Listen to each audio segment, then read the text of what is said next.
1981 সালের পর থেকেই পুনের সেই আশ্রমকে ঘিরে বিতর্কিত সমালোচনা এবং পলিটিক্যাল থ্রেটনিংসের ফলে টেনশন ক্রমশ বেড়েই চলছিল। সে সময় রজনীশ মার্কিন যুক্তরাষ্ট্রে একটা নতুন কমিউন তৈরি করার কথা ভাবতে থাকে। সুশান জে পালমার, একজন কানাডিয়ান সোশ্যালিস্ট, যিনি রজনীশ পেপার্স নামে একটা বই লিখেছিলেন অরবিন্দ শর্মার সাথে কো রাইটার হিসাবে, তার মতে অ্যাকচুয়ালি মার্কিন যুক্তরাষ্ট্রে যাওয়ার পরিকল্পনাটা ছিল শিলার। 1981-এর 13 জুন শিলার হাজব্যান্ড ইউএসের অরেগন সিটির অ্যান্টিলোপে একটা 64 একরের খামার কিনে নেয়। সে $5.75 মিলিয়ন চুক্তি স্বাক্ষর করে। দ্য বিগ মাডি র্যাঞ্চ নামের সেই বড় প্রপার্টি দুটো কাউন্টিতে ভাগ করা ছিল, ওয়াস্কো অ্যান্ড জেফারসন। প্রপার্টি হস্তান্তরের পর তার নাম হয়ে যায় র্যাঞ্চো রজনীশ। 29 আগস্ট রজনীশ সেখানে চলে আসে। তার সমস্ত ডিসাইপলসরা তাদের প্রত্যেকের সম্পত্তি বিক্রি করে দিয়ে সেখানে পয়সা ডোনেট করে একটা কৃষি জমিকে আস্ত একটা শহরে পরিণত করার জন্য। রাতারাতি শপিং মল থেকে শুরু করে এয়ারপোর্ট, রেস্টুরেন্ট, থিয়েটার হল, রাস্তাঘাট তৈরি হতে থাকে।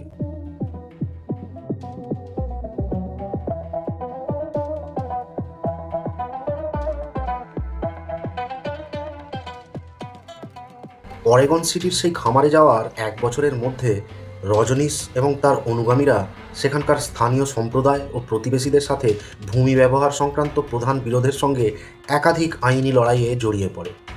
রজনীশের আশ্রমে ডিসাইপলস এবং তার অনুসারীদের রেকলেস অ্যাক্টিভিটিস দিনের পর দিন চরমে পৌঁছায়। ড্রাগস, প্রস্টিটিউশন, স্মাগলিং, এক্সটর্শনের মতো জঘন্য ক্রিয়াকলাপ চলতে থাকে সেই আশ্রমের ভিতরে। অ্যান্টিলোপের লোকাল কমিউনিটি ক্ষুব্ধ হয়ে আইনের দ্বারস্থ হয়। তারা কোর্টে একটা পিটিশন দাখিল করে যে একটা ছোট কৃষি শহর কীভাবে সেই অঞ্চলের মানুষের জীবনযাত্রার উপর কুপ্রভাব বিস্তার করছে এবং নিরাপত্তার হুমকি হতে চলেছে। এমনকি সে সময় কিছু লোক রজনীশের সেই আজব রীতিনীতিকে এলিয়েন কাল্ট বলেও গভর্নরের কাছে অভিযোগ জানিয়েছিল। বাট রজনীশ ততদিনে সেখানে একটা সফিস্টিকেটেড কর্পোরেট মেশিন এস্টাবলিশ করে ফেলেছিল।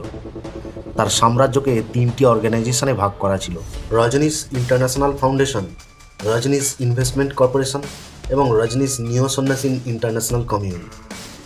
এই 3টি অর্গানাইজেশনসের মানি সোর্স ছিল আবার তার মূল umbrella organization Rajneesh services international limited, যার দপ্তর খোলা হয়েছিল ইউকে এবং সুইজারল্যান্ডে।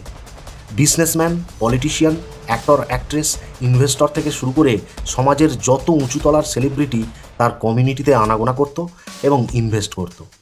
ইন্ডিয়াতে পুনের আশ্রমে থাকাকালীন অবস্থা থেকেই